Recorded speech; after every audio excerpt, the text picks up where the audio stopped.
hasn't connected to the audio. It does look like she's still connecting. We do have 6-4 though, which Okay. is sufficient. Enough to be going on with. Lovely. Thank you, Hayley. All right, I declare the motion carried. Do I have any declarations of conflict of interest? I see none. There are no items not on the agenda.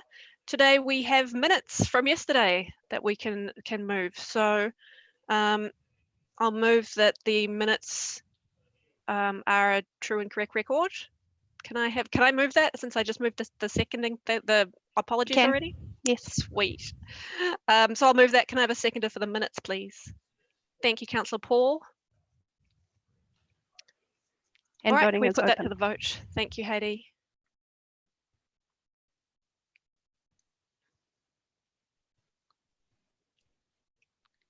Councillor Rush and Councillor Foon.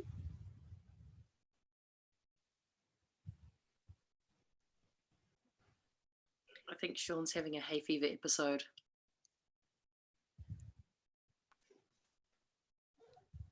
Perfect. Unanimous. Excellent. Thank you, everyone. There's no public participation during a hearing, so we don't have that item. I'm going to go straight on to suspension of standing orders. I'm going to move that under Standing Order 2.4, we're going to suspend the Standing Order 27.7 division in order to allow the division to be recorded by a show of hands rather than taking down names by the Chief Executive, which allows us to do our voting on Zoom as we have been doing. So I'm going to move that. Can I have a seconder, please? Thank you, Councillor Young, and we'll put that to the vote.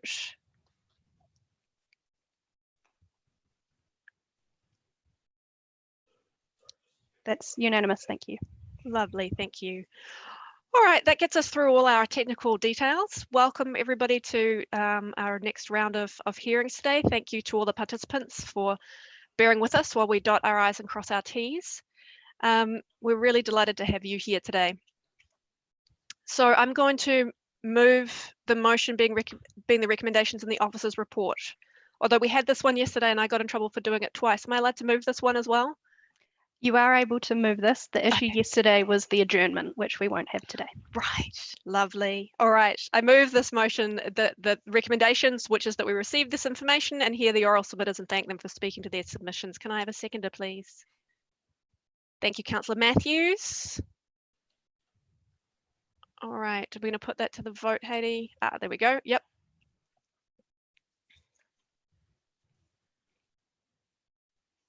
Just Councillor Young, please.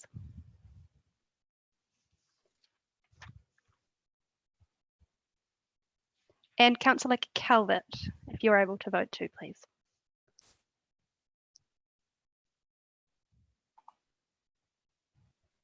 That's unanimous, thank you. Lovely, thank you, everyone. Okay, so welcome to our public participants. Individuals will have 5 minutes, and if you're here representing an organisation, then you get 10 minutes to speak. Hayley will be keeping track of the time, and she'll give me a little notice when you've got 1 minute left, and I'll let you know that you've got a minute left. If you want to leave time for questions for the councillors, then you just need to leave time within your 5 minutes or within your 10 minutes to allow some time for questions from councillors. And I've got first on my speaking list today is Catherine Hay. Kia ora. Kia ora, Catherine. Over to you. Okay, so my submission is in support of the safer speed limits, that 30 kilometres an hour is an appropriate speed limit for the central city. The main perspective for this is that as a cyclist and pedestrian, I find it's a really good way to get around the central city in terms of convenience and environmental friendliness and fitness. But I know that a lot of cyclists and pedestrians find it scary to get around with cars going fast.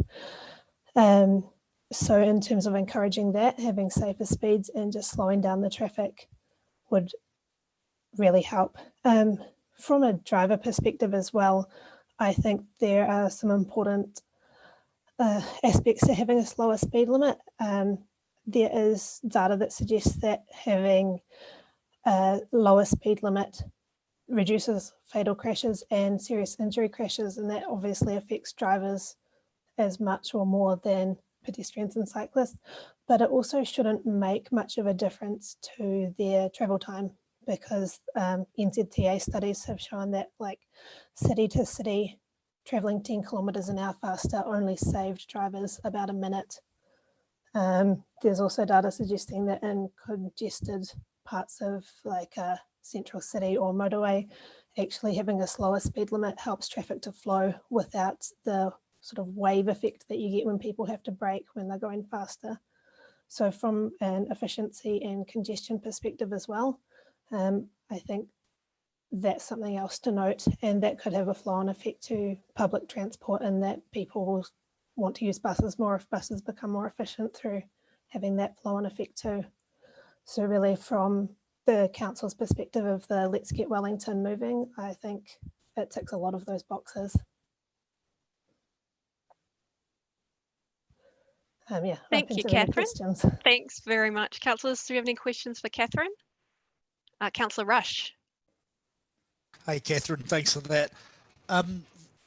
Reading the consultation document, it states that most of our collisions and so forth happen at intersections. Have you got any thoughts on what we can do to make intersections more safe?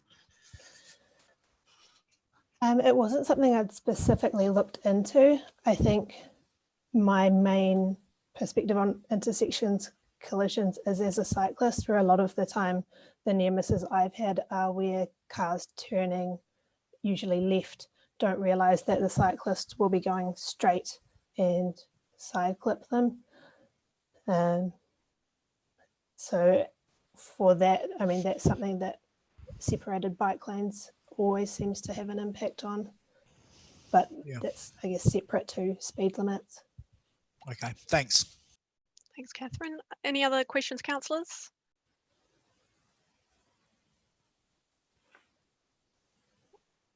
All right. Hey, thank you so much, Catherine, for coming in today and for being our first speaker and getting us started. Really, really appreciate it. Thank you. All right, my next speaker on the list is Bernard O'Shaughnessy. Bernard, welcome. Kia ora. Yes, good afternoon, councillors and chairperson. I've made my submission. I've also sent a detailed email to all councillors, so I hope they've all read that and seen it. They'll say so if they haven't.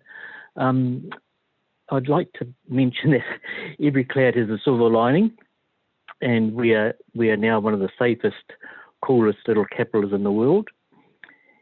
I mean, would you rather be in London or New York? So that would be ghastly. So this policy is an opportunity, I think, for council to have a look at this. I've said I'm strongly in support of the whole concept, except for a couple of exceptions, being my objection to leaving out Taranaki Street in terms of making that 30k. And I've also suggested you should have a look at it for putting 30k, put it into the suburbs as well. So that's my submission. Thank you, Bernard. And yes, thank you for your email. Councillors, do you have any questions? I've also, of course, made a strong case in my submission to councillors about the desirability of furthering a real big look at building a CBD library, because that would be also a big attraction in our city in terms of we have to move our city to have more pedestrians walking about, more bike people being allowed to move about freely and safely, and also to get part of our central city going again. And to me, the CBD library is a central focus of that. Absolutely. Later on this afternoon, you're hearing from both Patrick Morgan, Ellen Blake and Dr. Marion Layton, and I'm a big fan of the whole three of them. So I think they'll have some substantial submissions to make to council officers, so I'd recommend them to you all. Thank you. Thanks, Bernard. Councillor Young, I saw your hand up. Yeah, hi Bernard, it's lovely to hear from you. Shame we can't actually see you. I don't have any recollection of seeing your submission, so could you flick it to me again, please? Yes, I certainly will. I apologise. Unless you mean, sorry, do you mean you sent it in as a submission, in which case I have got it, but I don't recall an email from you is what I mean. Yes, I just sent an email yesterday, so I'll send you another copy. I can Thank you. recall that it may be your disadvantage of not seeing me, but if Swampy Marsh was still there, he'd say that's a big advantage, Bernard. Well, that's very unkind. No, not to you. No, I didn't take it like that. The Thank you, voice, the Bernard. voice. Thank you. Absolutely. Any other questions, councillors? I don't see any. Thank you so much for joining us, Bernard, and particularly for persisting with the technology, because I know you were having some trouble. So it was great that you were able to join us and have a chat today. Katie, bye. Bye.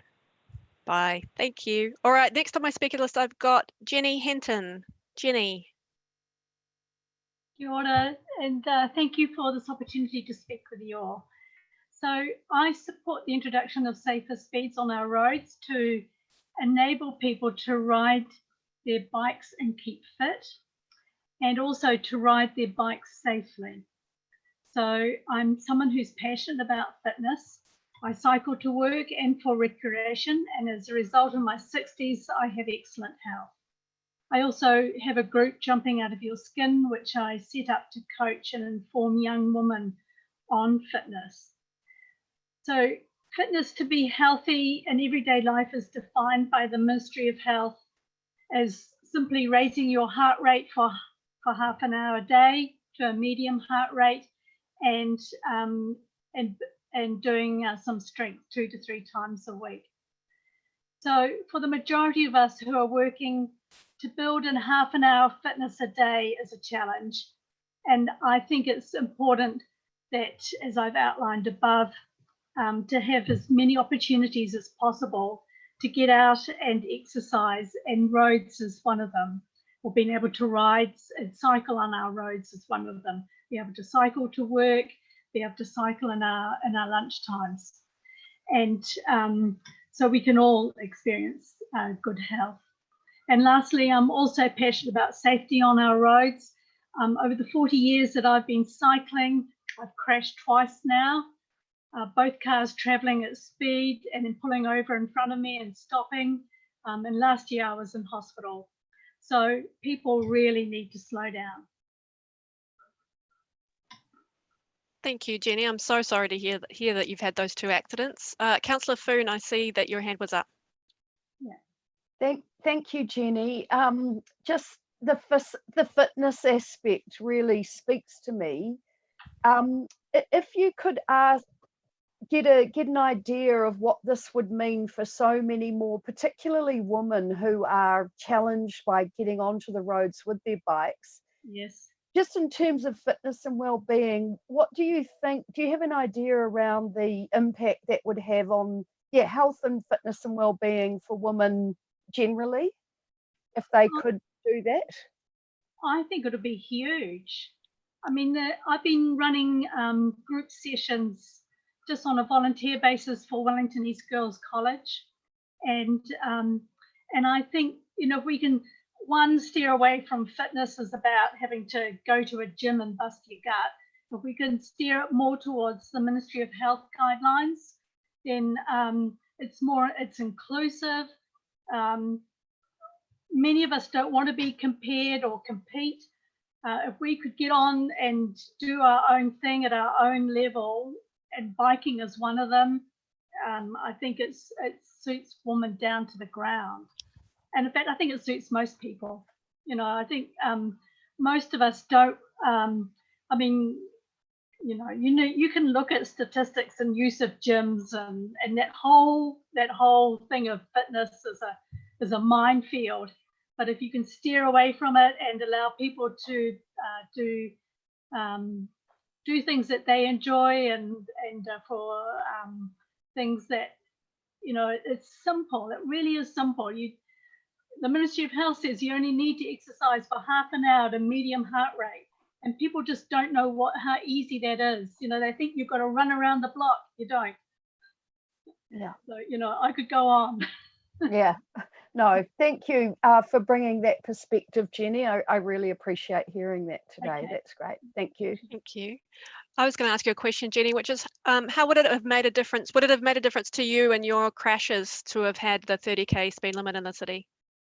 Yes, and also wider roads, because I would have been able to manoeuvre more easily. And when a crash I had last year, when someone passed me and then pulled in front of me, I couldn't get around her because there was too much traffic. I would be heading into traffic. I had to go up over the footpath. Right. It changed a few people's coffees. Thank you, Jenny. Councillor Young. Oh, Jenny, thank you very much. As someone in a similar age bracket, I know exactly what you're talking about. I can barely move because I've been for my constitutional this morning. But just tell me, I don't think you really seriously want us to widen the roads. Is that what you're advocating?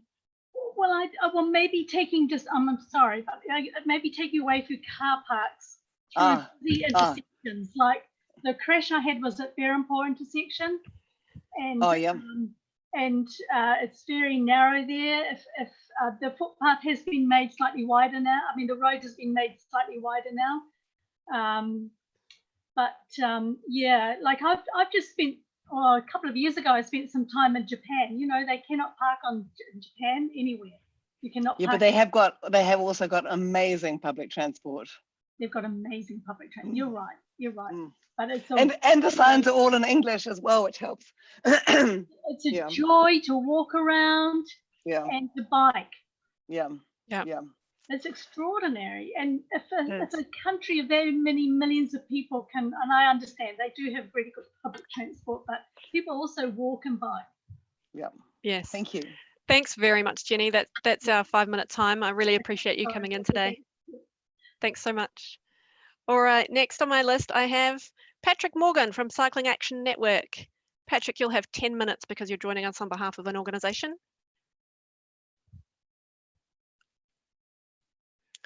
And great, I'm on. Wow. Hello. All right. Good afternoon, everyone. So I'm here representing Cycle Wellington today. Mark and Linda are at their day jobs today, so I get the chance to talk to you. I'll spend a few minutes making some brief points, and then I'd like to hear from you. So firstly, about community values. As a community, we value some fundamental rights, the freedom for everyone to get around, regardless of your age, wealth, or ability. So in our view, this is about well-being and justice. To summarise, Cycle Wellington strongly supports these changes. We represent thousands of people in Wellington who ride bikes. And we can see from the lockdown, there's a huge group of people who would ride more if they don't have to mix with busy or fast traffic. I think Television 3, the project tonight, will be running a story on families biking during the lockdown. The case for change is simple. This will make our city streets more pleasant and safer places. As more people live and work in the city, it makes sense to change the way our streets work so we can all get around easily. And although this is called safer speeds, in our view, this isn't primarily about safety. Although there are clear safety benefits, and we've heard from previous submitters on that, I think the main reason to tame traffic is to make our streets pleasant and enticing places for people of all ages. As a co-benefit, the increased foot count is good news for retailers and business at exactly the right time. This plan aligns well with a bunch of council plans: urban growth, Te Atakura, first to zero, the draft parking policy.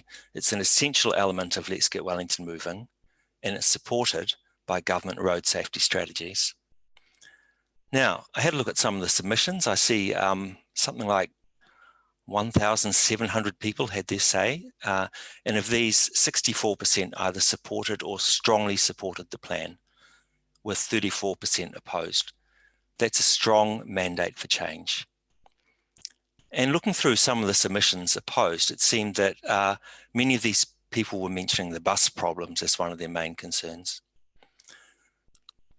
Now, I had a look at the Automobile Association. Their Wellington District Council submission supports the 30K plan. That's a revision from just a few years ago. But they do say the terrace should be at 50 kilometres an hour outside of office hours. We disagree, because the terrace is also a residential street 24/7 with hundreds of residents, including student housing.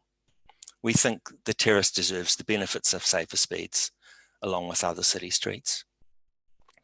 So where is the evidence? Does 30 kilometres an hour actually make streets safer?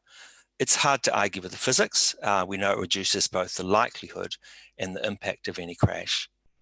But the City Council has got its own data from 2014. I had a look. I know there's a program of making 30k zones at shopping centres, and the City Council's data shows an 82% reduction in injury crashes in the shopping centres where 30k's has been introduced. I also had a look at Christchurch. They reduced their central speed limits from 50 to 30 kilometres an hour in 2016. And comparing the 2 years before and after crashes, the 2 years before and after, crashes were down 25% and injuries were down 36%. Now, this was at a time in Christchurch when businesses were returning to the central city, so more traffic and more people walking. So I just want to offer you 3 quotes before I take questions. Here's one from Tristan Thomas. Our business is on Upper Willis Street and I cannot wait for it to be 30 kilometres an hour. Such a great improvement. Next from Jeremy Rose. I love the idea both as a motorist and a cyclist. So much nicer in the car when things slow down. One more. Lower speed limits make our streets safer and more pleasant for all road users, whether you're walking, in a car, on a motorbike or riding a bike. That's from then Councillor Andy Foster in 2015. So I'd like to hear your questions. Thanks so much, Patrick. Councillors, do I have some questions? Thank you, Councillor Pannett. Thanks, Patrick, for coming in and for your sustained advocacy over many years. Would you think that a lower speed limit was even required, say, down the Golden Mile, as we've already got it along Willis Street, but extending that? Sorry, in Willis, I think we have a 30 limit. No, I think it's 20. But anyway, would you support a lower speed limit where it really is busy and narrow? At this time, 30 is considered best practice, so no, not on the Golden Mile. Okay, that's interesting. Can I just ask a question about child cyclists too and other vulnerable cyclists? Obviously some cyclists are very fit and skilled. What about protecting those who will go on the road but need to be, just given the extra layer of protection to make sure they're okay? Sure. So we know we're not going to see bike lanes on every street in the city. I think we do need to see them on busy routes like along the quays, have a proper north, south and east, west connections. But on other city streets, 30 kilometres an hour is recommended as best practice, as long as traffic volumes are not high. Okay, so that's the kicker. All right, so would you put a 10-year-old child on a 30k CBD street? Yeah, I could make one addition to that. We know accessible streets, the council's put its submission in shortly, and under the proposal from the government, children on bikes and their guardians will be able to legally cycle on footpaths. We note they currently can't do that. So, and to answer your question, Iona, it does depend on the context. With a guardian or parent nearby, a child is totally capable of riding on a quiet city street. And we know that because you can see that in cities around the world who have made those changes. Okay, thank you. Thank you. Councillor Foon. Sorry, I forgot about the mute. Patrick, thank you so much for coming in to talk to us today. You have been privileged to be able to travel around a bit, looking at how other cities are operating. And one of the things I keep hearing from particularly business people actually is that we're not San Francisco, or we're not any other city. But you've really witnessed the change. So what would be a couple of observations you took from your travels that you really think Wellington, particularly to get a vibrant central city and a busy central city, what are the three things we could take that you've seen that were obvious opportunities? Well, that's a big question, Laurie. Yeah, I had a Churchill Fellowship a few years ago to look at how cycling works in cities in Europe and North America. And last year I had a study trip to Amsterdam and also to Japan to look at some of these things. Three things. Okay, I'll make it 2 words. Go Dutch. So 40 years ago, the Dutch were more like New Zealand. They were on their way to being a country dominated by motor traffic. But they figured it out a few years before we have, that a thriving city and car dominance don't mix. You can have one or the other, but not both. I know even Auckland has got 30km/h speeds in the central city. So I think if Auckland can do it, Wellington can. I'm not pretending that we'll follow every lesson from the Netherlands, but certainly taming traffic makes our cities work better for everyone, whether you're driving or not. Thank you. That was great. Thank you. Councillor Rush. Yeah, hi, Patrick. Yeah, I tend to agree that this isn't really about safety. I'm not, there's some obvious reasons why it is, but for Wellington, I'm not so convinced. But I am interested about the placemaking aspects of it. And you mentioned the uptake in foot traffic. And I just wanted to test that because I think slower speeds does have a calming influence. I don't think it's going to bring more pedestrians onto the street to go shopping. Can you just maybe help me? Because I actually think the case is stronger, I think, to pedestrianise, whole swaths of the CBD rather than mess about with these slower speeds. So I just want to get your thoughts on that. Yeah, I tend to agree. I mean, the streets that have the highest rental for retail premises, typically Lambton Quay, right, a premier shopping street in our city. It's not really a destination that it's very easy to drive to, but it's well served by footpaths and public transport. Also places like the waterfront in Cuba Street. These are great pedestrian places in our city, which is why people love to go there. They want to linger, they want to shop, they want to meet people. In terms of pedestrianising more street in Wellington City, I would totally support that, but that has to integrate well with high quality public transport to give people transport options. And we're not there yet, but I think with Let's Get Wellington Moving, we're heading in the right direction. Okay, thanks. I was one of those students on the terrace, by the way, once upon a time. Sure. So, I mean, think about this, Councillor Rush. How many road crossings are there on the terrace? Where do you have to go to get to a safe road crossing? I think people will continue to walk, across from building to building there. So that's why I think the case for including the terrace is quite strong. Thank you. Yeah, if I've got time, Jenny. No, okay. Not really. Thanks, Pat. But thank you, Councillor Rush, for asking. All right, thank you so much, Patrick, for coming in. It's always lovely to see you.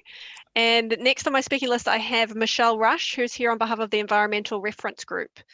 Michelle, over to you. You have 10 minutes. Ngā mihi nui kia koutou katoa. Thank you very much, everybody, for the opportunity to speak. And I just firstly want to congratulate and thank all of you on behalf of Wellington residents for the work you're doing under fire as we, as a country, are grappling with the COVID-19 crisis. It's been great just seeing the things you've managed to pull out of the hat and the efforts you've been going to at this quite crazy time. So I just really want to thank all of you for that. And hi, Cuzzy Bro, Sean. All right, so just the Environmental Reference Group of Wellington City Council, for those councillors who are new and not sure about us, we are a group who were selected after application who bring different skills in the environmental area to and provide that advice to council staff and also councillors. And so this submission is on behalf of that group. There's about 16 of us from a whole range of different types of background. Firstly, to say we strongly support the proposal to lay out the speed limit to 30 kilometres an hour, and we see it as a critical step in making the city, central city area, a truly great place to live, work and play. I say truly because it already is a great place. This is going to make it even more so and continue that trend. And the reasons for this is it literally paves the way for our streets to deliver multiple benefits. And I've deliberately used that word pave. Some of those are safety benefits, and there's likely to be very little significant impact on actual trip speed, according to the evidence that we've had a look at. So in other words, I see this as a win-win. And there are some streets we'd like you to consider extending the 30k zone to, which I'll cover at the end of my presentation, and they were set out in the submission. So in urban areas, our streets are the places between buildings that connect us. They form the very fabric of our city. And in our view, therefore, they are public spaces which must deliver multiple benefits. And I think this is really important. These are streets. These are not motorways where the primary benefits are about rapid and efficient transit of motorised vehicles.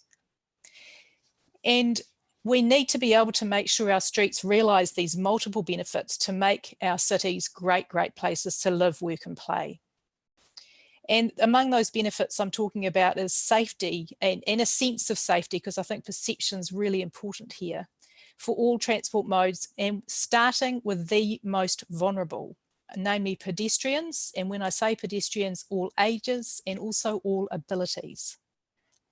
Amenity, including opportunities for social connection and interaction. Of course, economic benefit to businesses and services. And there's a lot of evidence now from overseas, and Patrick alluded to some of it, that high foot traffic is better for business. Nature, this is another thing the Environment Reference Group wants to see in the future. In the fullness of time, we hope that our streetscapes can provide even more benefits for biodiversity and water quality. Just signalling that there, because I know that's the long-term game, not the short-term game, particularly in terms of retrofitting water-sensitive design into existing suburbs and city streets. So coming back to 30k, why is reducing the speed limit so important? And what's the evidence? Well, before I go on with the actual research evidence I've got, I just really wanted to reflect on how it's been with the COVID-19 situation. So many people of all ages have been out and about.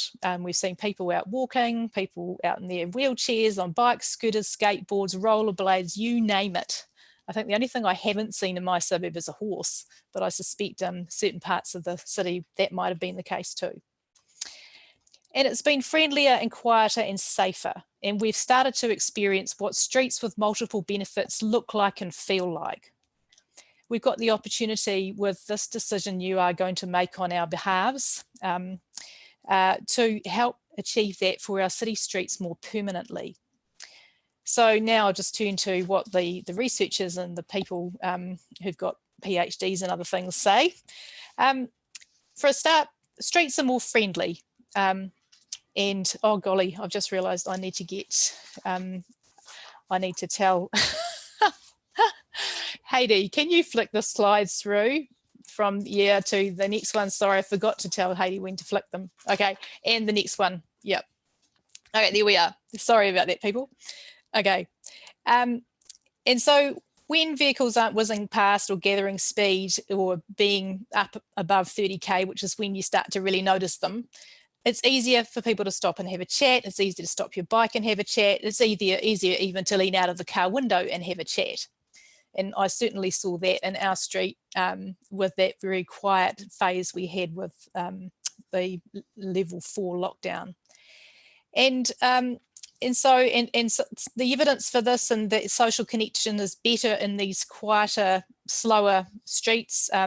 One of the sources I looked at was a international study by a crowd who do these 80 cities reports, and this was something called Livable Streets for All from 2015. There's quite a lot of North American and European case studies in what I read. Flick the thingy, Heidi, whatever it's called. What do we call this thing? Thanks, the PowerPoint. Eye contact's easier, and this is quite interesting. At 30 kilometres or below, people can see each other.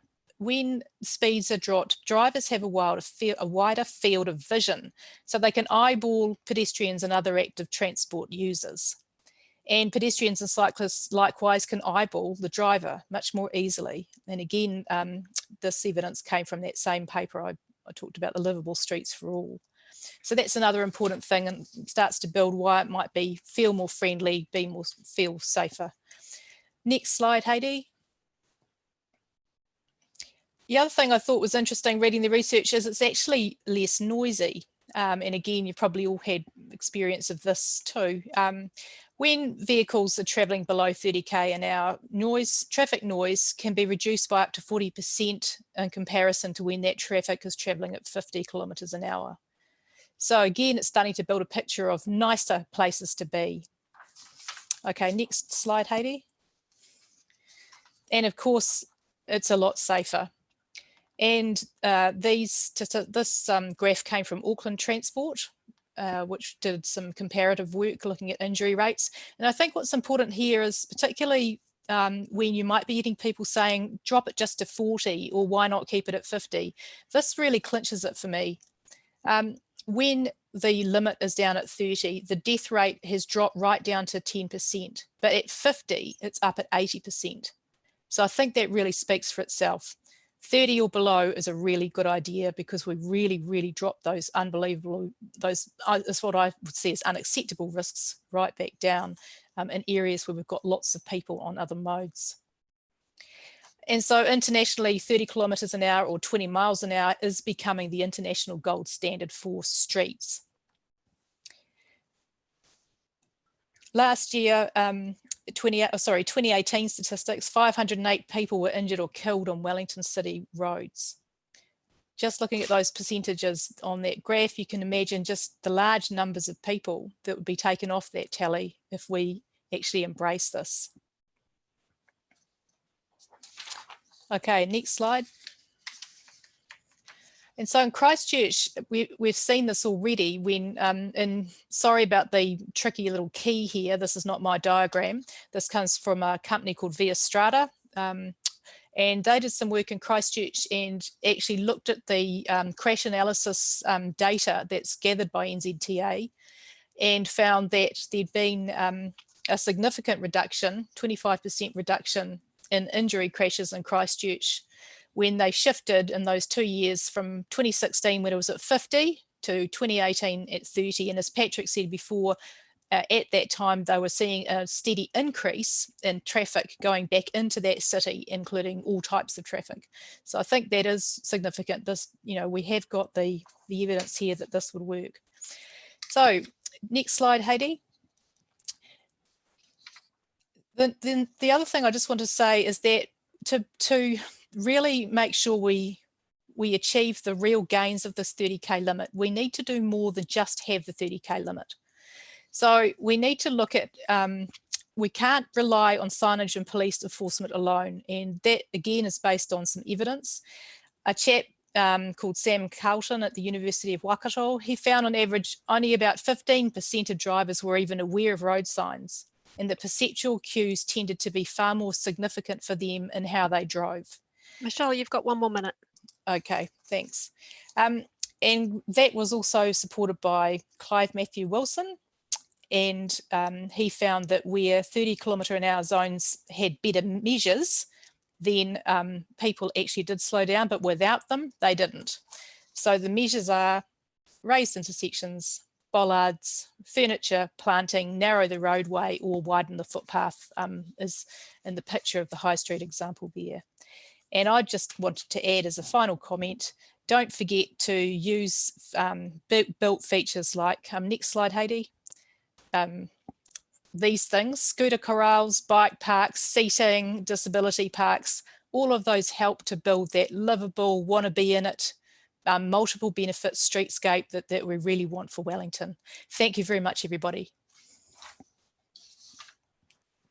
Thank you, Michelle. I'll take one quick question. I saw Deputy Mayor Free with her hand up.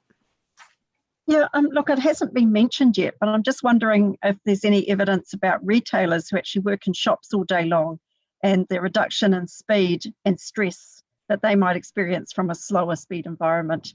And it might be something you don't know, I necessarily know, Michelle, but yeah. I don't know myself, but somebody else may know who's listening in. And we could maybe follow that up with officers as well. Thanks. All right, thank you so much for coming in, Michelle. Lovely to see you. Okay, thanks very much. Nice afternoon, everybody. Thanks, Michelle. And the next speaker I have on my list is Neil Miller. Welcome, Neil. You have 5 minutes. Good afternoon, everybody. First of all, I want to just tell you a little bit about me. I'm going to make a slightly strange point to start with. I'm a person, not a mode of transport.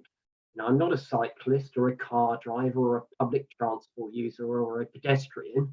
I'm a person who uses a range of different transport modes. I just urge you to watch that language when people say, I'm a motorist. Well, actually, you're a person who sometimes drives a car. And we sometimes get a bit hooked up on our identity by our mode of transport. Then the other thing I want to say about myself is that I've written speed limit bylaws and I'm some expertise in local government regulatory policy. I really wanted to urge you to think about a couple of things. One is, don't chop and change the speed limits. Just have one or two, and that's it. Really keep it consistent everywhere. Changing speed limits is poor practice and it's not very effective. You really want to say it's 30k most roads, unless it's obviously 50, and that's it. Don't have multiple speeds. If you're looking at 20k, 2 key points there. It's too slow for cyclists. I cycle faster than 20k and I don't have a battery on my bike. And also, if you're looking at 20k, you should be asking yourself, why are we having cars on this road at all? The important thing is predictable journey times. If people have a predictable, constant journey, they'll be perfectly happy. It's where you don't know how long it's going to get from A to B that people become frustrated. And often where you've got junctions, they're waiting unnecessarily for too long. I often wait longer at junctions cycling into the city than I do actually cycling. And it's the same for pedestrians. I guess really important to look at overseas examples. The city of Ghent's a great example. And a few things there. One is you don't have to put in lots of extra infrastructure. If you get the speed limit right and you design the road to fit the speed, like the last thing you do is change the speed limit. The first thing you do is change the design and the environment. But what you'll find is everyone can get along quite happily and you won't need to keep on having to put in segregated cycle lanes everywhere. You really only need the segregated lanes in places which are more 50k, and those are probably the state highways. For the rest of the city, everyone will go along at the speed of the slowest mode of transport. You can't actually jump over things. So really, you don't need to spend a lot of money. And the other key point is that segregation can have downsides, because then car drivers think you should only be in a cycle lane, but actually cyclists and pedestrians should be everywhere. And there are political rewards. In Ghent, there were death threats, but the truth is we're really bad judges of our own future behaviour. Retailers in particular are often very bad at this. I'd be vehemently opposed to it. And it was a really controversial change that was made. But actually, within a week, everyone would say it was the best thing that's ever happened.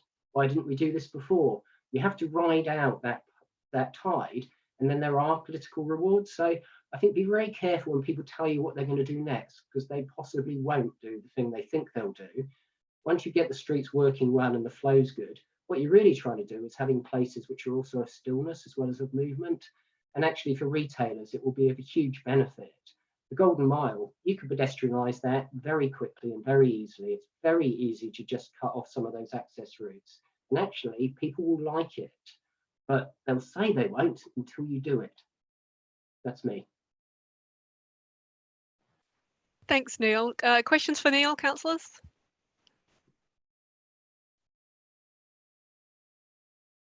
Councillor Rush. Neil, thanks for that. So just what would be involved in pedestrianising the Golden Mile then? I mean, you've obviously done some regulatory work and so forth, because it does seem a bit of a no-brainer. So I'm just interested in your thoughts about how fast that we could do that. Well, I think it's an example where you could just try some sort of tactical moves and see how they work. Try some temporary cutting off the side entrances and exits and changing the flow there and changing the traffic lights. Now that, if you ask council officers, they'll give you an expensive and complicated option, but there's actually just going for the low cost option, and it will be there. But it's a bit like a lot of the COVID restrictions. It requires general consent that people say, look, I can go along with this. So if you just put bits of concrete across the road, well, people can't drive. Now, I think it's just a case of saying, look, let's do it as a trial and see how it goes.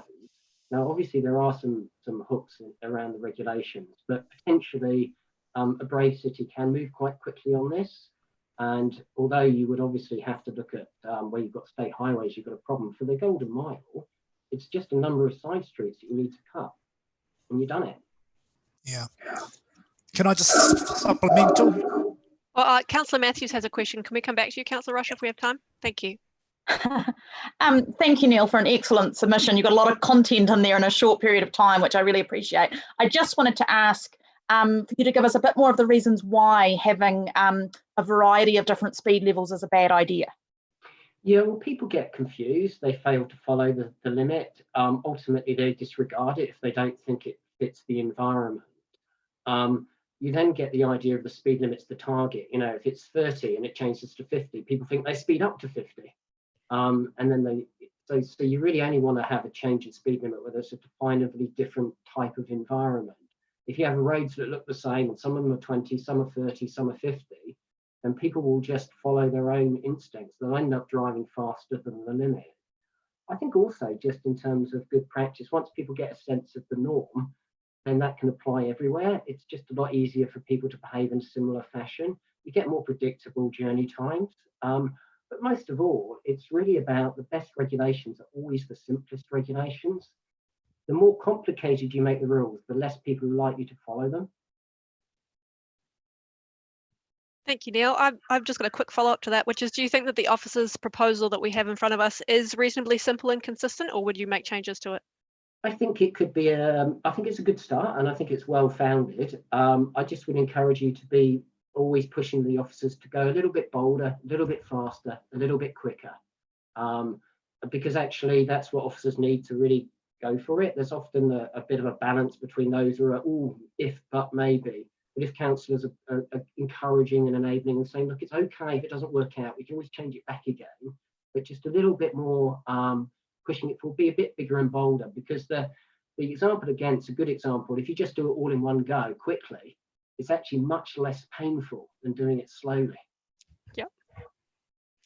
Great, thank you, Neil, for coming in. And that's the end of my first round of speakers. So we're actually having a little adjournment. We're going to have a break.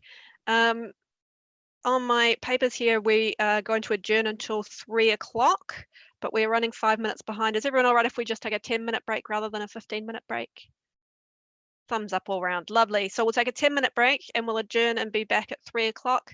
Heidi, do I need to do anything other than just declare an adjournment since it's a short one? That's it. Sean will show a screen so that we don't see people's faces during the adjournment.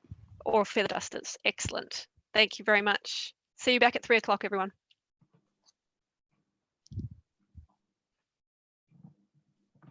Bye, Jenny. Bye, Neil.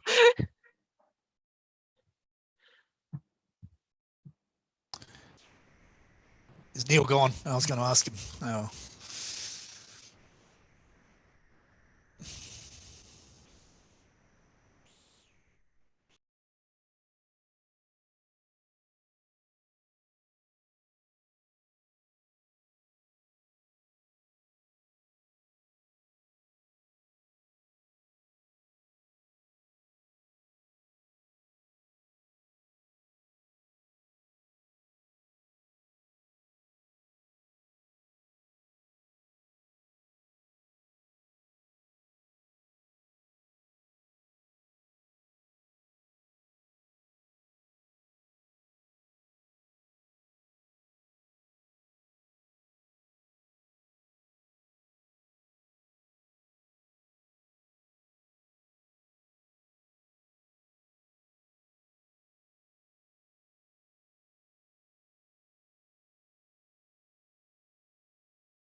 Let's just say that's the closest I've come to meeting Michelle. That's hilarious. Her father and my father are first cousins, and of course I know her of her and seen her, you know, around and about. She's very active, but we just haven't really got together and had to catch up. That's fantastic.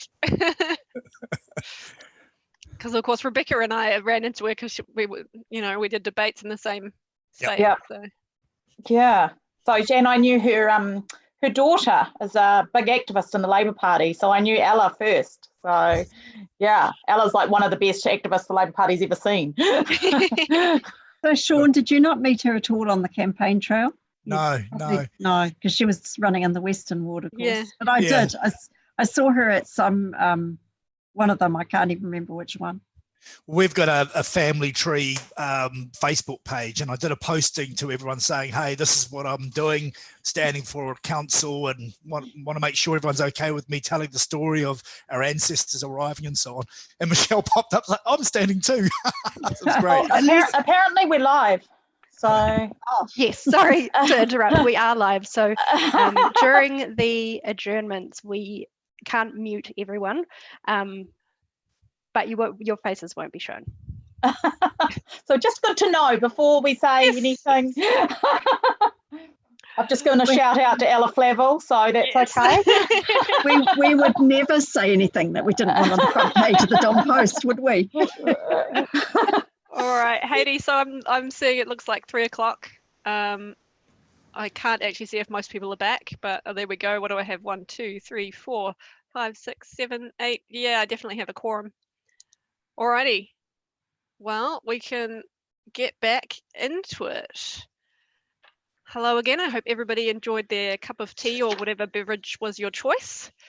We're going to be starting back with Alicia Hall here from Millions of Mothers, and Alicia is going to be joined by Tim Jones, and you both have 10 minutes. Over to you.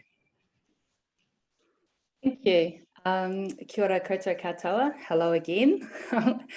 As you've already said, Tim joins me today with his Connect Wellington hat on.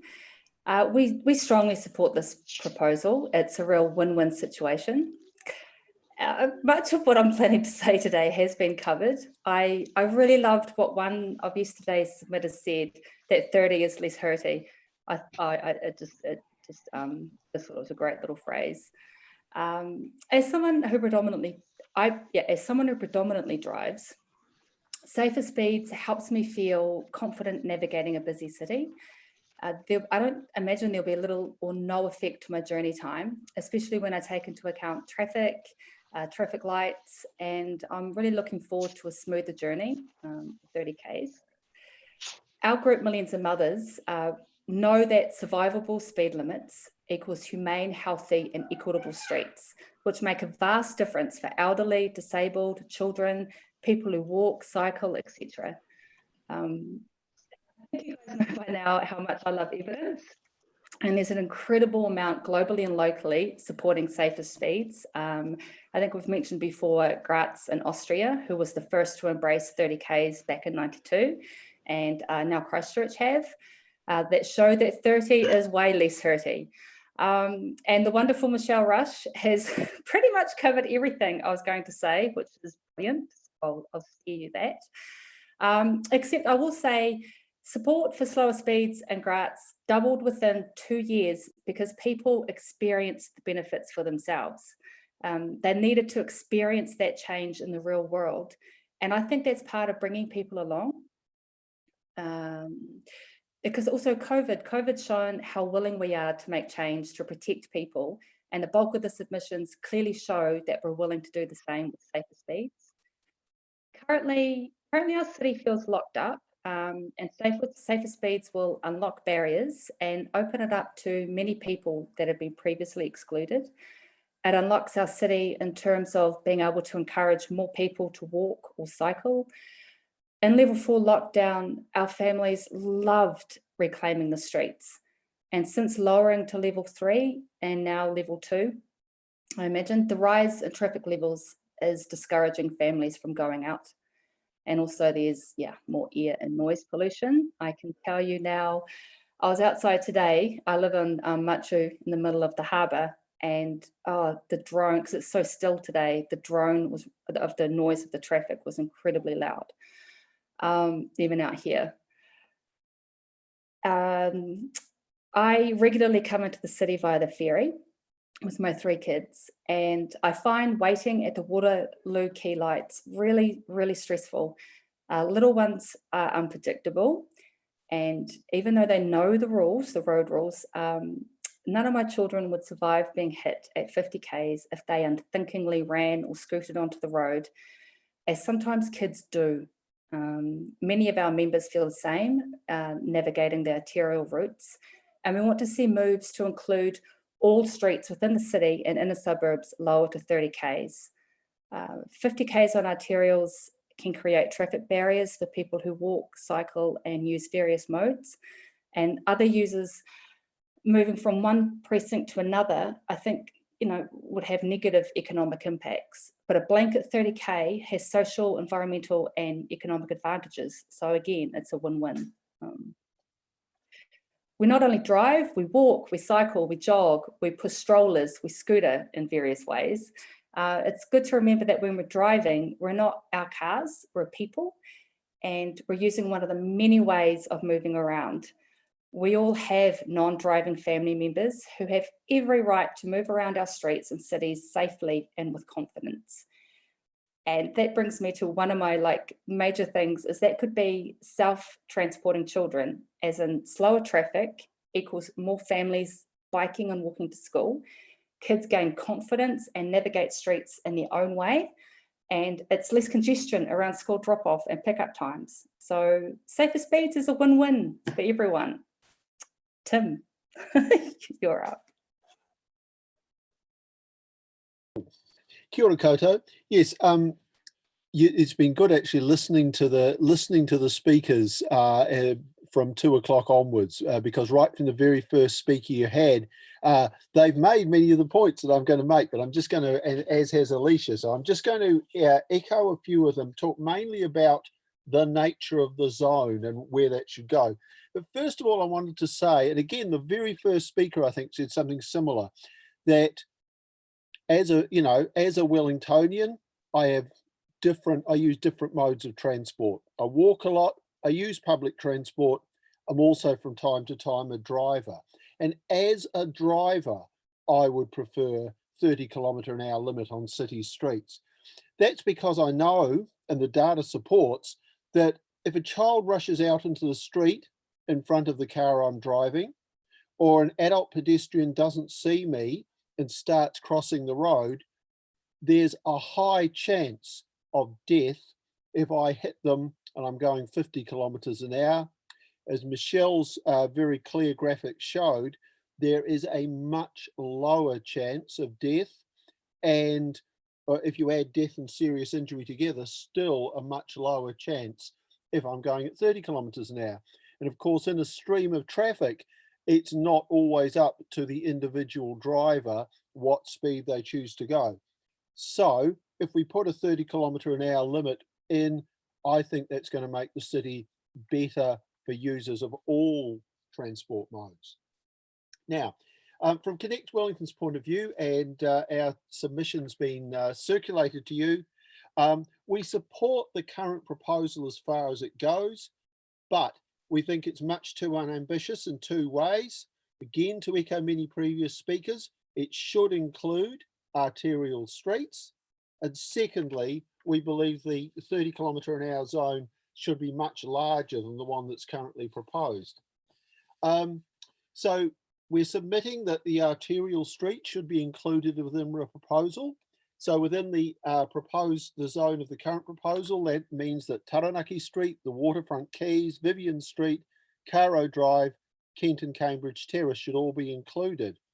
And I don't think I need to repeat that the data, again, from New Zealand Transport Agency's own studies shows that speed limit changes or reductions result in minimal disruption to travel times, with other factors such as lights, traffic, and intersections having a far greater impact.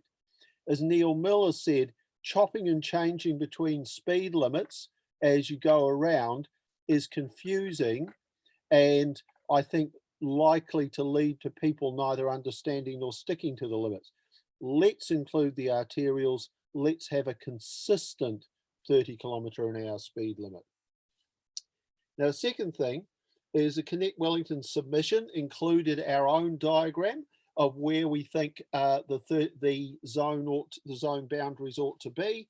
We're proposing an expanded zone that includes Mount Victoria, Thorndon, some of Te Aro, and parts of Mount Cook and Aral Valley.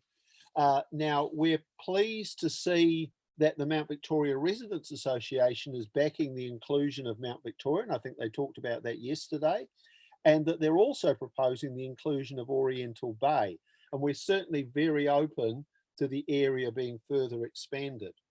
So what Connect Wellington thinks is once the current proposal is being considered, council should firstly urgently prepare a follow-up proposal that includes the additional streets we've described, if there isn't a way of getting them into the current proposal. But also, it seems remarkably complex in institutional terms to change the speed limits on streets. And so realise that's not, I'm not attributing blame for that to the council. There's a set of institutional arrangements that make it difficult.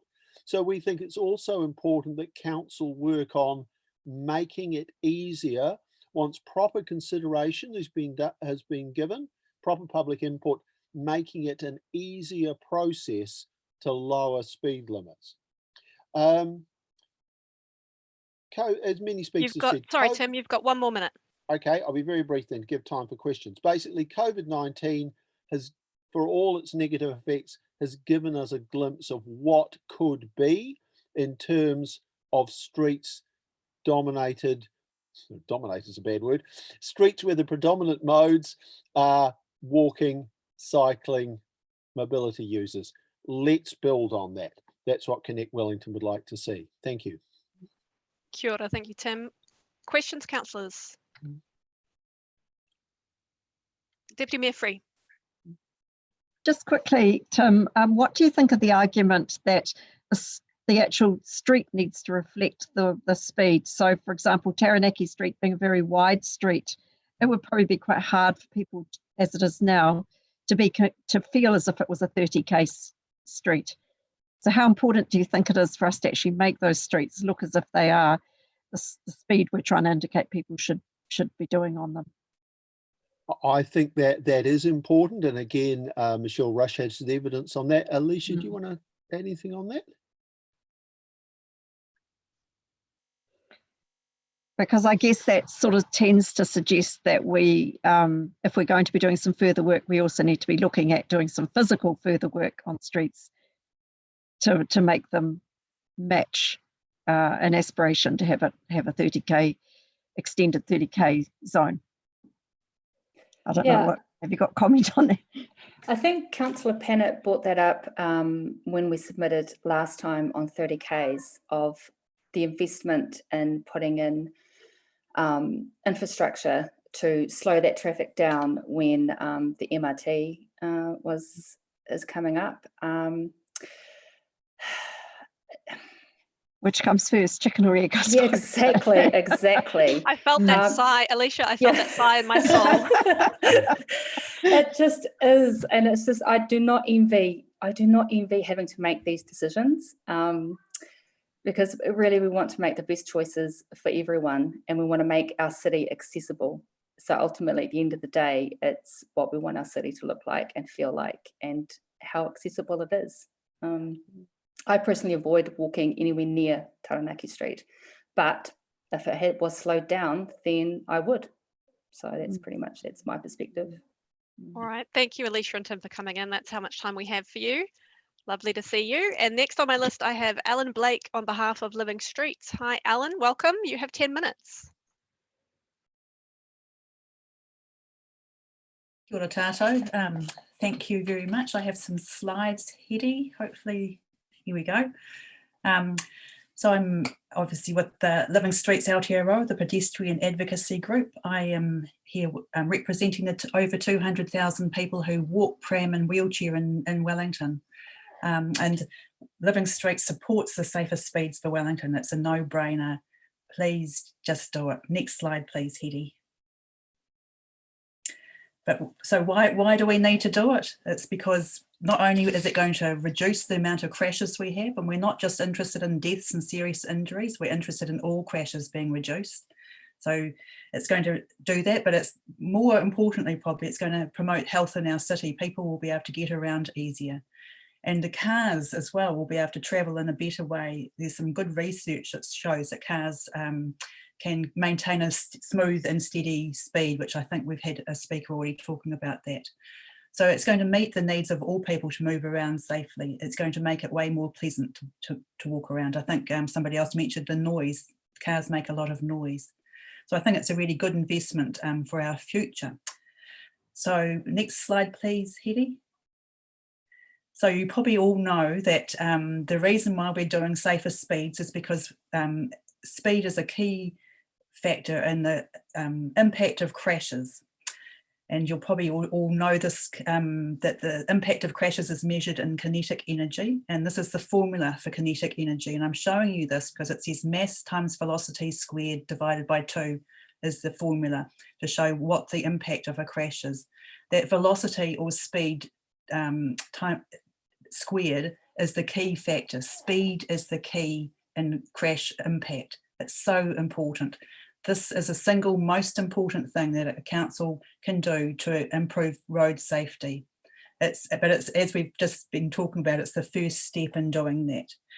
But what does that look like for a driver? I think it's important to appreciate that drivers don't want to crash into people either. They want to have a good ride and a safe ride. So if we can have a look at the next slide, please, Hedy.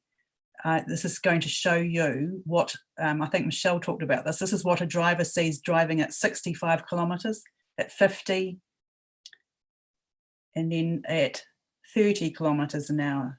You see more if you drive slower. You are able to adjust your driving to the conditions. It's really important that this is for all road users, not just for people walking or cycling. And you can see along the bottom there that the faster you go, the more people you kill and the more people you injure. The slower you go, the less people you kill and the less people you injure. At the slower speeds, we're still going to, it's still the children and older people that are most impacted. So 30 kilometres now is livable streets. And just the previous talk, we're talking about Taranaki Street. Here's Taranaki Street, people. Speed limit is the first step in making a place safer. This place is crying out for a bike lane and for some street activation along the edges, somewhere for people to hang out, which would make Taranaki Street way better. Next slide, please, Hedy. So this is the proposal for the council, which we totally support. We really support 30 kilometres an hour in all of these places, but we would like to see it extended. So next slide, please, Hedy. So my funny black lines are where we think that the 30 kilometre an hour safer speed should be extended to. At the top of that map is Murphy and Mulgrave Street. This is where school children go. It's a very high school children route. It needs to be 30. It's also the off-ramp from a motorway. So it's a key place to get people from motorway speed into city speed, into safe city speed. I think we've talked quite a bit about the waterfront routes. The waterfront is a key barrier that the quays, I mean, not the waterfront, the quays along the waterfront are a key barrier for moving from the large number of people that live and work in the city across to the waterfront, which is one of the busiest routes at lunchtime every single working day in normal times. So that needs to be 30 kilometres an hour. We talked about, some other people talked about making sure it's easy for people to understand where they go 30 and where you can go faster. Where do you go 30? So this little diagram is trying to make it sensible where you go 30 all the way along the terrace, where there's a lot of students trying to cross that road. There's nowhere to cross that road. And along Kent and Cambridge Terrace, where the 50% of people who walk down from Mount Victoria there's a real barrier getting across there. You'd get more people walking if you could slow that traffic down, make it easier to cross.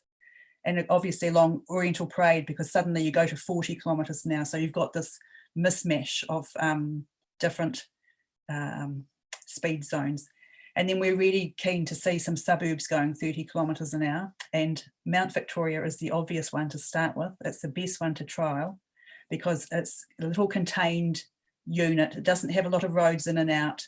People are keen for this to happen there, and it's where I live. So please, can we make this the #1 suburb for a slower and safer speeds? And really, you know, you probably already know that over 90% of pedestrian crashes where pedestrians are injured happen in urban areas. It's so important that we slow the speeds down. It's safer for people. So we really support City Council doing this, and we'd like to see it extended. And that's me. Questions, if you have them, please. Thank you, Alan. I saw Councillor Young's hand during that. So Councillor Young. Hi, I can't actually see myself due to the eccentricities of my computer arrangements. But Ellen, can you just tell me, so I think I saw the map that you showed with your little black lines where you wanted it extended to. Did that include Hill Street? Because we've had some correspondence from someone in Hill Street talking about the fact it has, well, at least 2 schools on it, various embassies. I don't think that was included in your list, was it? It wasn't on my list here. I think it just drops off the edge of that map a little bit, but it's a good place for it, absolutely. Yeah, so I'd just say, you know, I mean, as you know, I live in Mount Victoria too, so I know exactly what, it all resonates. But I would just ask you to just think about Thorndon too. Yeah, I think that falls off the edge of the map, so I didn't include it, sorry. So, okay. But definitely don't stop at what I've just suggested, keep going. Thank you. Especially around schools. Mm-hmm. And Councillor Rush. Oh, thanks. Alan, you mentioned 90% of pedestrian crashes happen, I think, in the, you know, urban streets. Yes. I've been trying to get data on how these accidents are happening, and there's good news is that not many, but all I can really find is a reference to it mostly being the pedestrian at fault. And it brings me back to, you mentioned another number of those very busy streets, Taranaki Street, Waterfront, Kent, Cambridge Terrace, all of which have got very good pedestrian crossing that are you know, mechanised and so forth. So I'm just trying to understand, is there a role in here for better education for our pedestrians? And I'm concerned that if we slow the speeds down, our pedestrians going to get more lax and create more problems. Okay. Thanks. Good question. I would say that we don't have good data on pedestrian crashes, and they're always collected by somebody who comes along after the scene when the pedestrian's been injured and taken away, and that's what they're seeing. So I have a real issue with the way some of that is recorded, but we know that over 90% of pedestrian crashes happen in urban areas. 56% of those approximately about when people cross the road, and about 50% of the crashes are on what they call arterial roads, the bigger roads, and that's a speed and it's the width of road that needs to get across. So reducing the speed is one of the key things you can do to make it safer to cross. And I'd also say that Kent and Cambridge Terrace don't have good crossings on them. The Waterfront has crossings at every entrance and exit, but it's a very, very slow wait to cross there.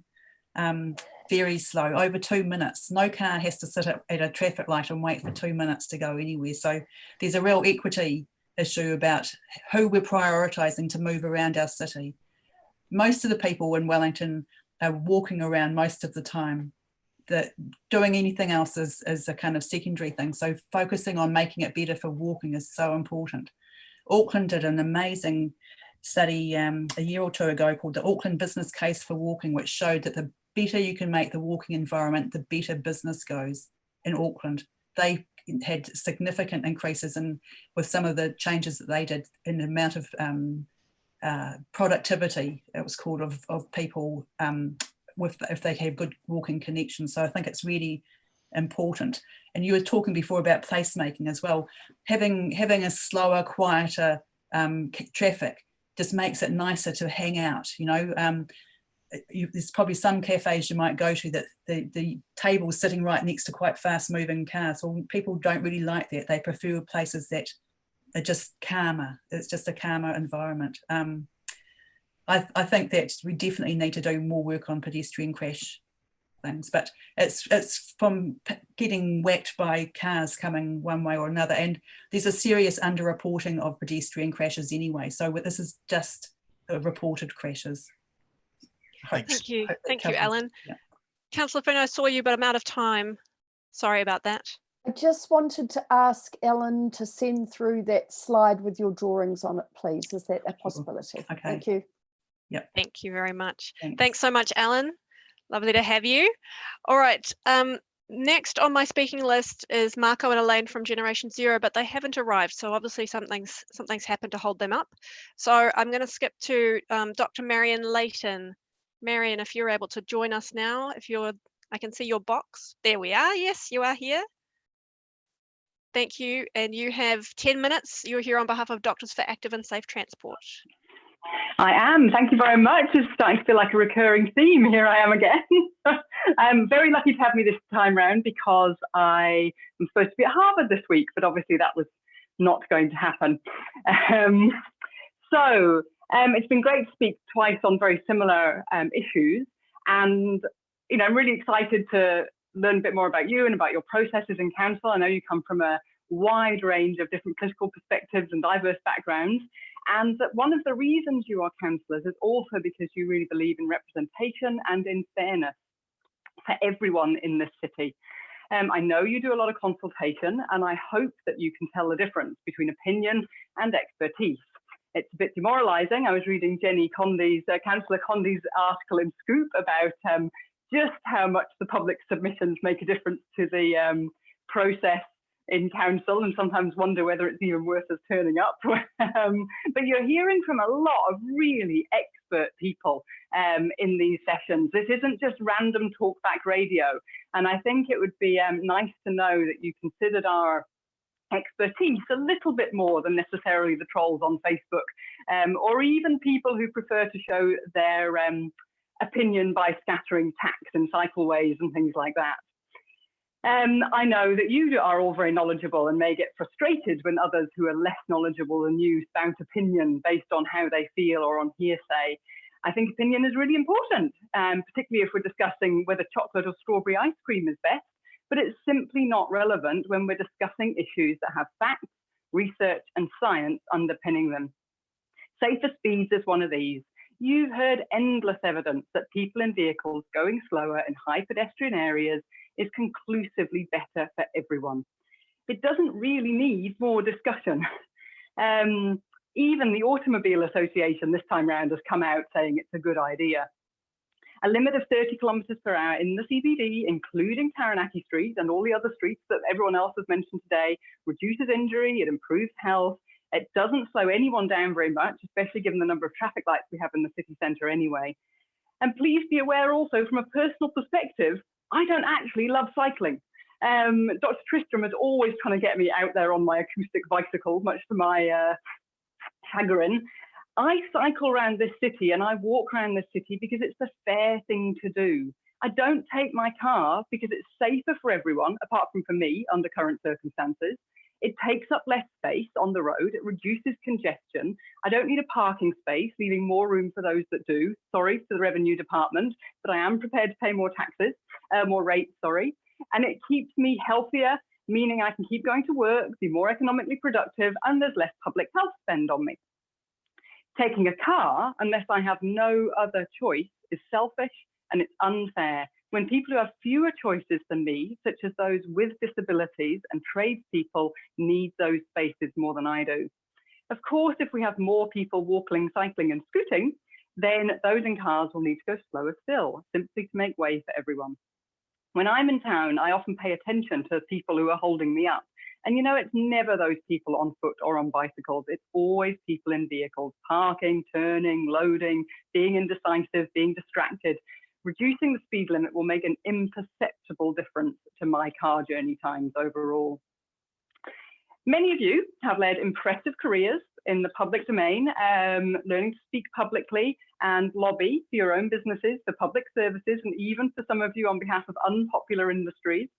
And I know that you consider your words well and speak with power. So I was quite shocked last week to hear you debate whether you can overrule the laws of physics based on how bikes wobble and veer if they go below 12 kilometers an hour.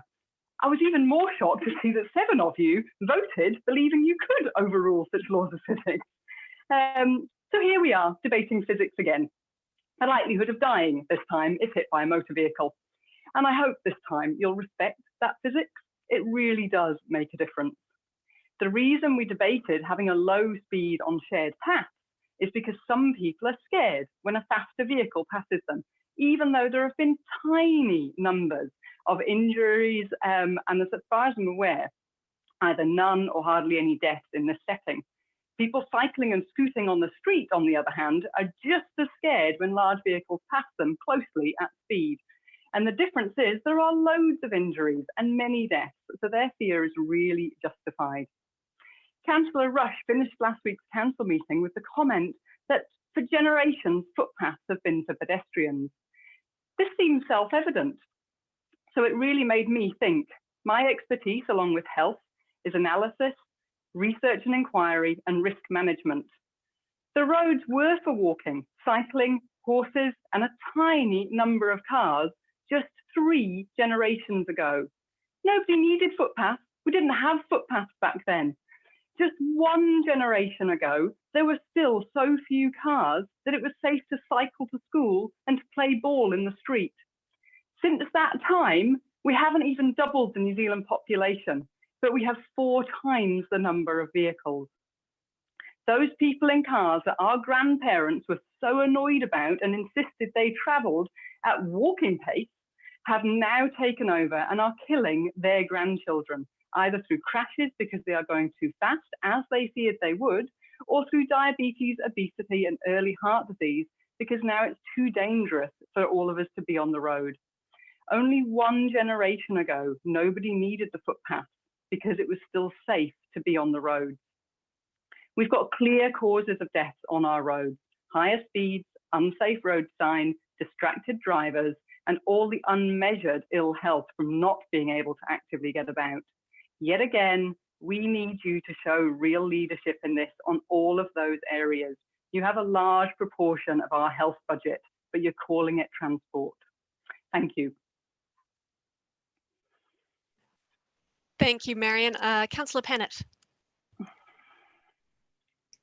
Thanks, Marion, for coming in again. I thought I should speak since I was the person that moved the amendment.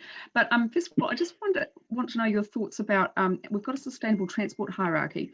Do you think we should have a policy framework that puts particular population groups in some kind of hierarchy too? So, for example, disabled people, children, vulnerable, elderly, so on? Yeah, short answer is yes. I think that's also been well proven in lots of other places. In fact, if you make a city that is really good for our elderly, our disabled and our children, it's a city that'll be good for everyone. And that's been clearly shown for loads of outcomes, be it business, economy, health, whatever it is you want to look at. Design it for children and for the elderly and you'll get great outcomes. Great. So that's my next question. I guess that was the problem with last week's submission, is that we felt that pedestrians and cyclists were being pitted against each other. Would you accept that we need to make the roads safe so actually it is good for vulnerable people? So we're not having arguments about footpaths? Absolutely, yeah. I mean, I actually would prefer, well, to tell you the truth, that's not entirely true. I would much prefer the footpaths to be exclusively for pedestrians. On the other hand, I also would say, I believe it was the mayor last week said, not all footpaths in all places necessarily are right for all situations, and having some flexibility around that is really important. If we put in really wide, really good cycleways, for which a parent and a child can be on a bicycle and a faster cyclist can overtake them without crashing into someone coming in the other direction, then yeah, we don't need footpaths for anyone to be on the footpath and on a bike. But on the other hand, if we don't do that, if we have cycle paths that are narrow and not able for lots of people to cycle on at the same time and lots of people going at different speeds, then we may still need shared paths, and there may be instances when vulnerable people actually do need to be on the footpath still. Okay, thank you for that. Councillor Paul. Kia ora, Dr. Marion, good to see you again. Kia ora, Tamata. Questions. I have two questions, hopefully they're relatively straightforward. My first is that you made a point at the start about the difference between opinion and evidence and research and stuff. First of all, do you think people are compelled to change their behavioural patterns based on research and evidence? And second of all, you talked about the health benefits of active transport in terms of diabetes and obesity and all of these things. And I'm thinking about different health inequities for different communities. How can we make sure that we can make this an actual viable option for communities who have, worse statistics for those kinds of things? How can we get those people walking and cycling? So those are great questions, Councillor Paul. And actually, a slightly segued answer, one of the things I have been reflecting on is, in terms of the hierarchy of how we make these decisions, is where is the number one thing, which is what are our responsibilities as a treaty partner here, and where is the iwi input into these decisions and the discussions that we're having, which should be right up at the top. Possibly, when we talk about evidence, cultural needs and cultural histories are part of evidence as well, and need to be included in going forward. So yeah, I do actually feel compelled that as we get changes in evidence, unless there are really good reasons not to, or it causes no harm to continue doing what we were doing before, then yes, we probably should change our ways. I certainly live my life that way. If I get good evidence the thing I'm currently doing is really stupid or harmful to me, then I will find a way of doing it better. And as I say, my expertise is in health, so that's the place that I will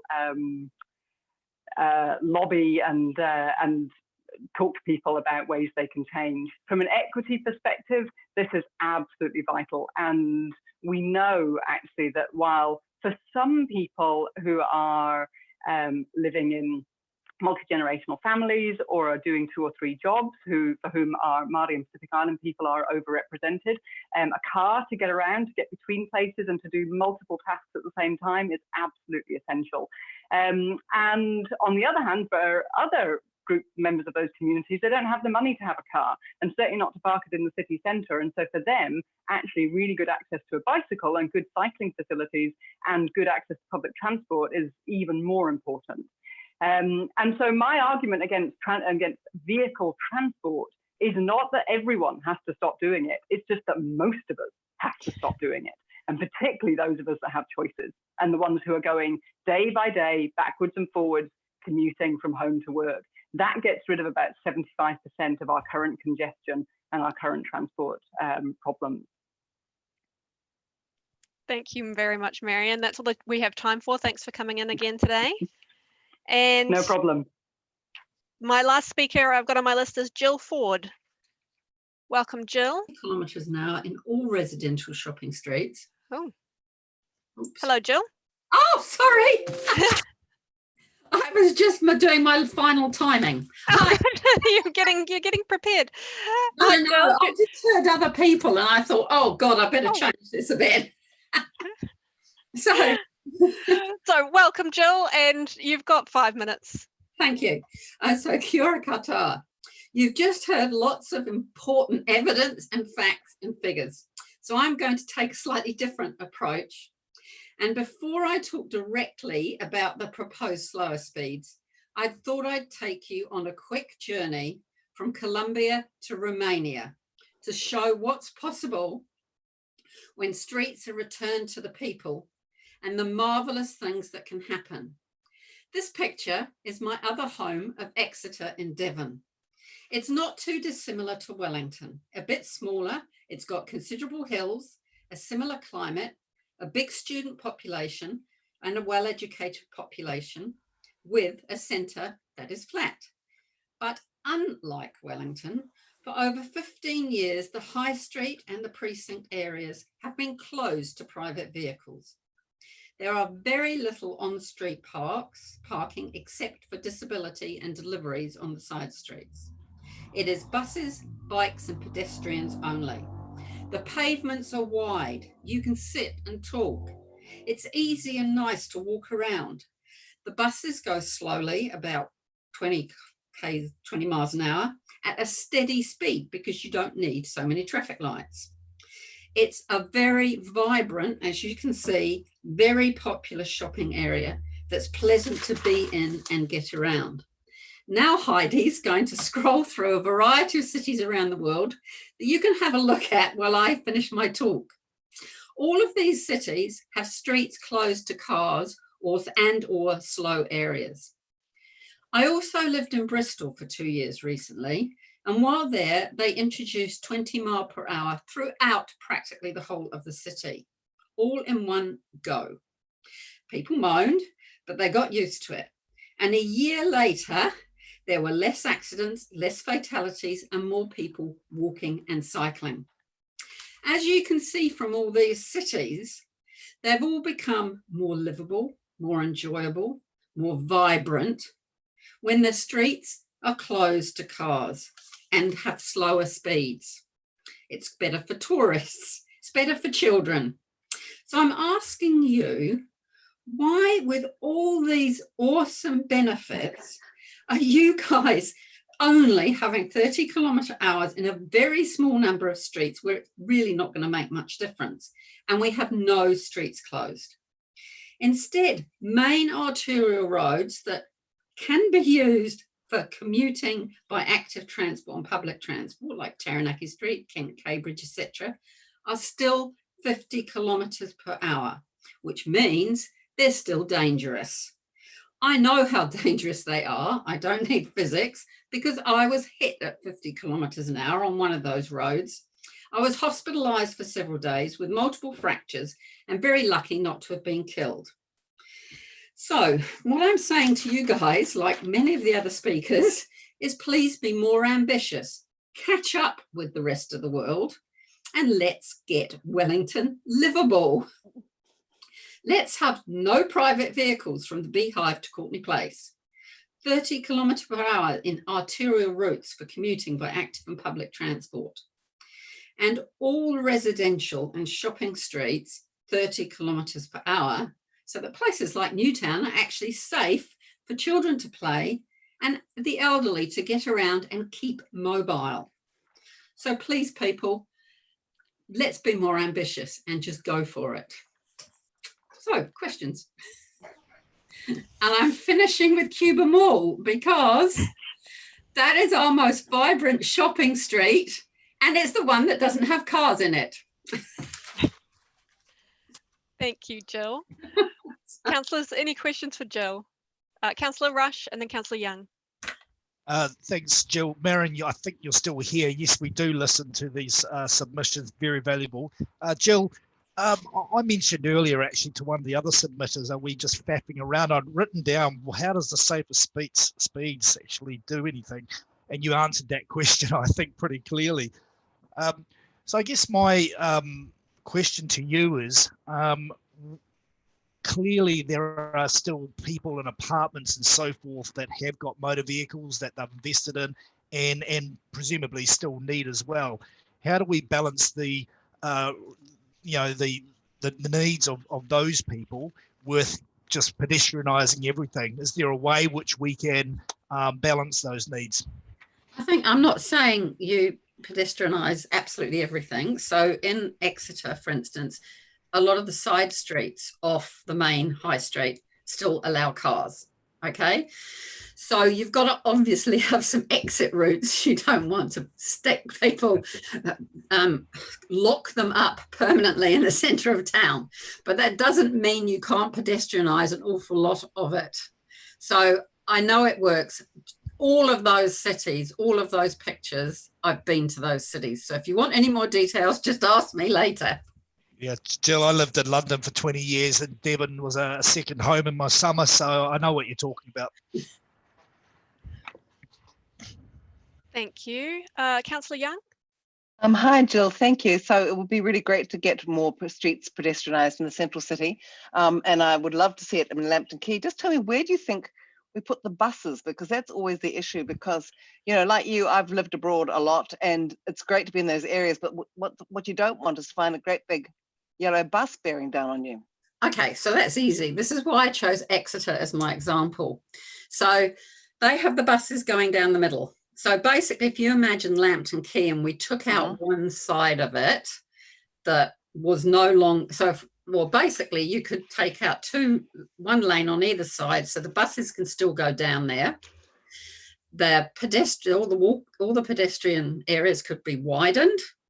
And what happens in Exeter is basically the bikes are going in the same kind of space as the buses, but the buses are going, I would say, probably 20 to 30 kilometres per hour. I have never seen or heard of anybody walking out in front of a bus in Exeter. Maybe they're more intelligent, I don't know. But they haven't. Nobody has been killed or injured. And it also means, because it's going slower, as I think Nick said earlier, you don't need all the traffic lights. And if I've been on a bus coming through town or cycled, it's stop, start, stop, start, stop, start, which is actually no good for carbon emissions. It's no good for the bus drivers. So if you can actually take out some of those traffic lights because it's slower and there aren't cars around all over the place, then it's better for the public transport as well. So Exeter is a good example because it used to be a bit like Wellington, and now it's got this one kind of main bit of road that's buses and the bikes. And there's enough room in most places for the buses to go in either direction. In one small area there isn't, but they manage it. You can probably take yourself to Exeter and go find out. So just on Cuba Mall, and it's great you think it's fantastic. I think it has a very high rate of shoplifting, by the way, but I do think Cuba Mall looks pretty sad, and I'd love to make it look a little less ghastly. Yeah, oh look, yeah, I think my point was I went to the Wellington Museum one day a while ago, and there's a lovely story about Cuba Mall and how it used to have, I think it was the tram, and they took it out. And while they were taking it out, they couldn't have any cars or anything go through it. And then when it was all finished, the retailers said, we don't want the cars back because it's so good for retail having it pedestrianised. And that's when they put that ghastly fountain in, but that's another story. Okay. Different story. Thank you, Jill. I think we can all agree that Cuba Mall certainly has good bones, even if it could do with a bit of zhuzhing up. Yes. And I've been to Exeter, Jill, and I absolutely agree with what you've been telling us about how great that central space works. So thanks so much for coming in today. That's all right. Jill, Jill was our last speaker for the day. So that is us wrapping up. Let me find my... Thanks. Let me find my Karakia. So thank you everybody for your attention and participation in the hearings on safer speeds. And I will close with the Karakia. Unuhia, unuhia, unuhia ki te uru tapunui. Kia wātea, kia mama, te nākau, te tinana, te wairua. I te ara takatū, koia rā I rongo, whakairia ake ki runga. Kia wātea, ai rā kua wātea. Kia ora all. Awesome work. Great. Karakia, loved it. Thanks, Jenny. Thanks so much, Jenny. Great meetings. Thank you all.